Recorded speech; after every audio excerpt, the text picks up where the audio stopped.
Hi everyone, it's Derek from the iReady podcast here, and this is my reaction to the 2-0 loss in the Champions League Group A Game 3 tonight against Liverpool.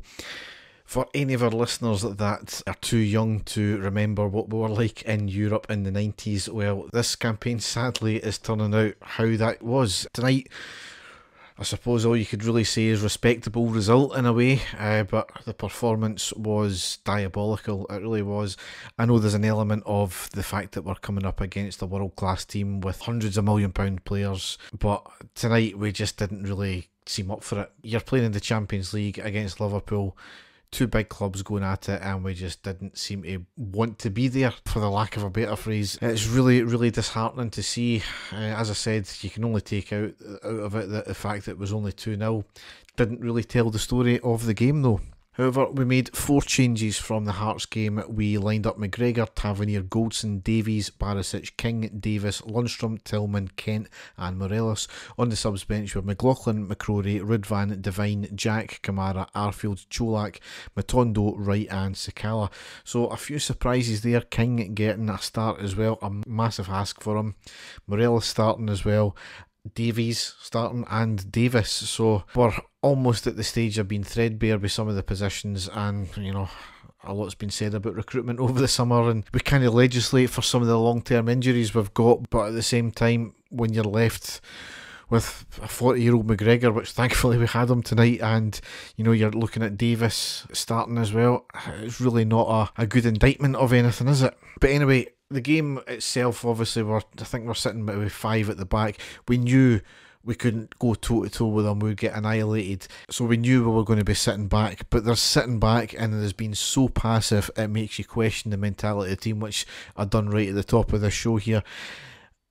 I didn't expect to win, but I expected some effort, and McGregor apart, not many can say they've given it their all in the first half. They just look devoid of any ideas. They want to run for balls sometimes.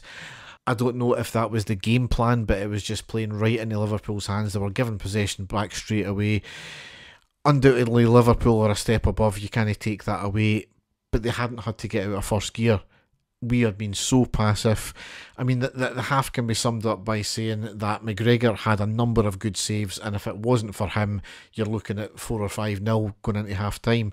We continually lost the ball, we couldn't get a counter-attack going, and that was nothing to do with Liverpool, that was all down to due to our net performance. The only thing that can be taken from the half was that it was only 1-0, which came early on the 7th minute with Arnold scoring.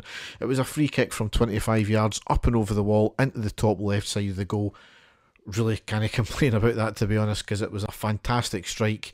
McGregor might have been better, being slightly more on his line, but you know, can he grumble at McGregor tonight? As I said, he was one of the only ones that really done anything. When you get free kicks of that quality, you can't really argue about conceding a goal like that, can you?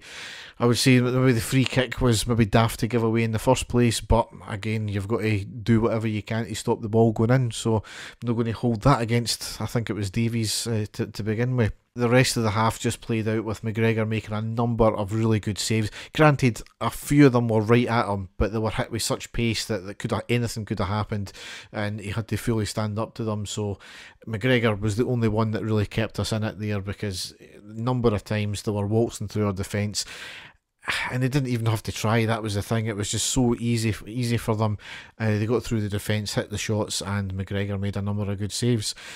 A number of players in the first half, just as I said, didn't seem to want to be there. Tillman was especially bad. There was a few occasions there. Kent no want to put challenges in. A few players could have been substituted, but sums it all up, there was no substitutes going into the second half. Second half overall, a slightly better second half despite conceding another goal, but that was only by way of McGregor not having to pull off too many saves like he did in the first half. It was a really poor decision by Gio for not making any subs, because as I said, it was clear that there was a few players not up for it. It sums Gio up sometimes with his tactics. He can get them so spot on sometimes, and then he just can't see the blatantly obvious there.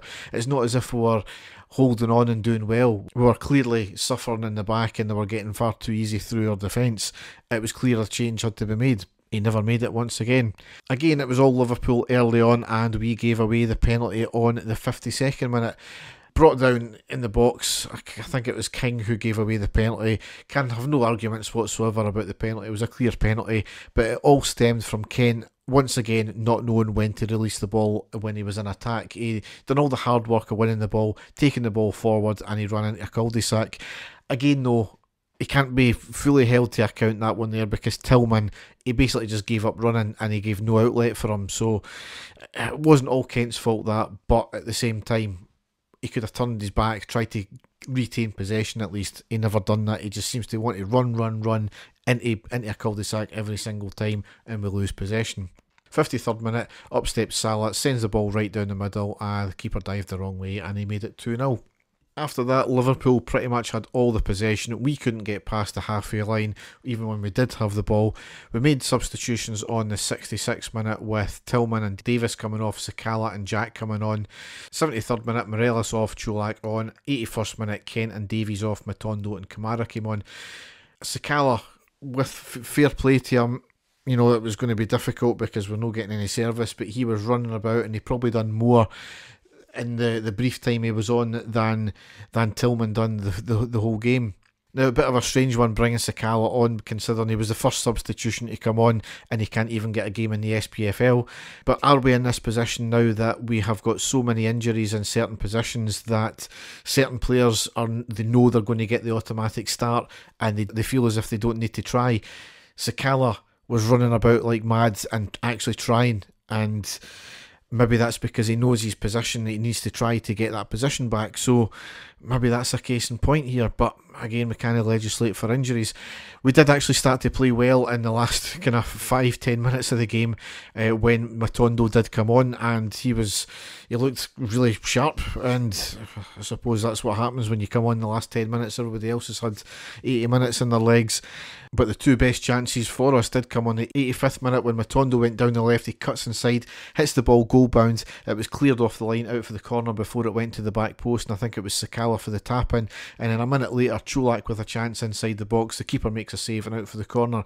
How much of that was down to Liverpool switching off because the game was done into the dying minutes, I don't know, but certainly we did get a couple of chances there, and it was really the only chances we had all game. So overall, a really, really disappointing night. We didn't really expect to win the game. We expected, though, an effort from the team. We never really got that tonight, and that is what is really unforgivable for me. But we've got to pick ourselves up because we go into the next game against St Mirren at the weekend. That's at home. It's a 3 o'clock kickoff. I'll be back with a post-match after that. Dave and I will be back tomorrow, recording tomorrow night, so that should be either out very late tomorrow night or at some point on Thursday. So all that's left to say is thanks for listening and goodbye.